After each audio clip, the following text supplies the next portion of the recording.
In 2012, Spain weren't just the best team in the world. They were football's greatest empire. They had won 3 major tournaments in a row. They dominated every opponent. They changed the way football was played forever.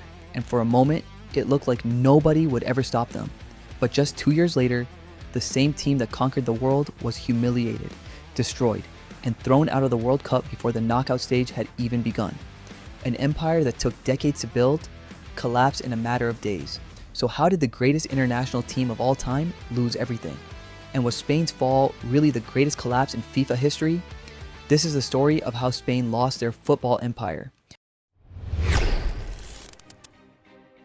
Today, it might sound strange, but before 2008, Spain were known as football's biggest underachievers.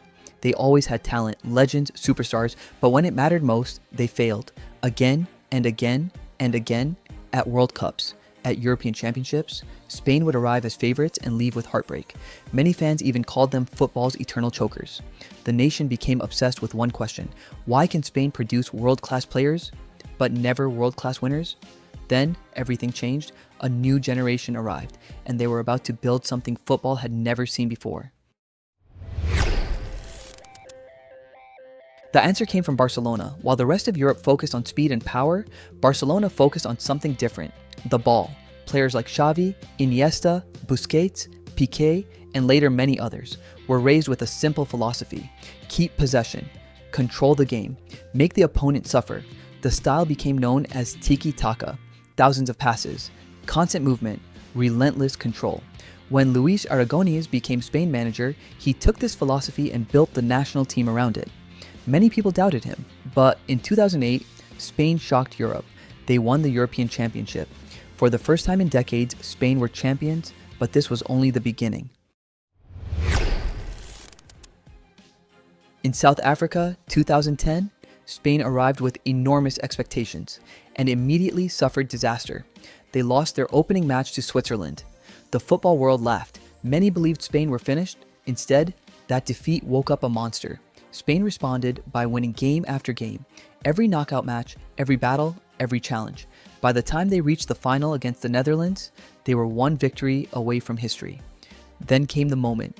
116th minute, Andres Iniesta, one touch, one shot, one goal. Spain were world champions for the first time ever, but they weren't done. 2 years later at Euro 2012, Spain became even stronger. Italy were crushed 4-0 in the final. No team had ever dominated international football like this. 3 major tournaments, back to back to back. Europe, the world, Europe again. Spain weren't just champions, they were football's rulers. The empire had reached its peak, and nobody realized it was already beginning to crack. The problem with dominance is that it creates comfort. The core of Spain's squad was getting older. Xavi was aging, Casillas was aging. Several key players were entering the final years of their careers. Meanwhile, the rest of the world was studying Spain. Every coach wanted to know one thing: how do you stop tiki-taka?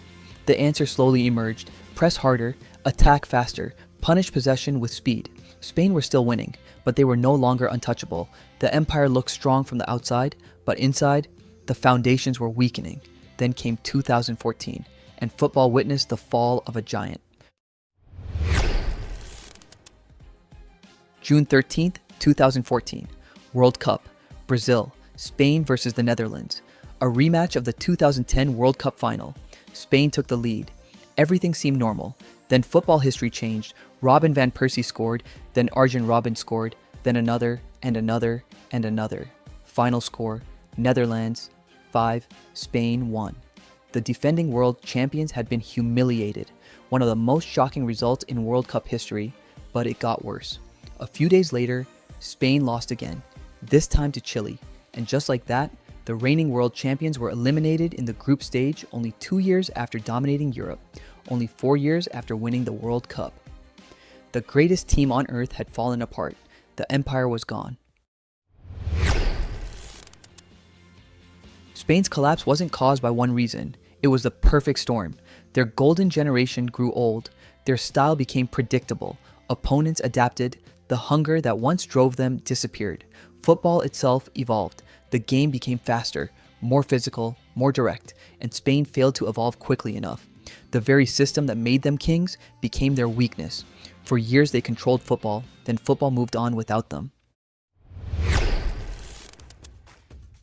Spain's empire may have fallen, but their story is far from over, because football has a way of coming full circle. The same nation that spent decades chasing glory built one of the greatest dynasties the sport has ever seen. And while the golden generation is gone, their legacy still lives on, in every pass, every young player, and every dream of lifting football's biggest trophies once again. The question is no longer how Spain fell. The question is whether they can rise again. And if history has taught us anything, it's that you should never underestimate a sleeping giant. More than a decade has passed since Spain's empire collapsed. The legends who once dominated world football are gone. Xavi, Iniesta, Casillas, Puyol, the heroes who built one of the greatest dynasties in football history have all stepped aside. But now, a new generation faces the biggest stage of all, the FIFA World Cup 2026. And for the first time in years, Spain aren't arriving as a team living in the shadow of the past. They're arriving as genuine contenders. Leading this new era is a teenager who has captured the attention of the football world, Lamine Yamal. Alongside him are stars like Pedri, Gavi, Nico Williams, and Dani Olmo, a squad filled with young talent, confidence, and ambition. But this Spain team is different from the one that ruled football between 2008 and 2012. They don't rely on endless possession. They attack with speed, creativity, and fearlessness. The football world once feared Spain because they could keep the ball forever. Now, opponents fear them because they can strike from anywhere, and that makes them dangerous. If you enjoyed this video, don't forget to like, subscribe, and turn on notifications for more football stories, rankings, World Cup history, and the greatest moments the beautiful game has ever produced. Until next time, keep the football passion alive, and I'll see you in the next video.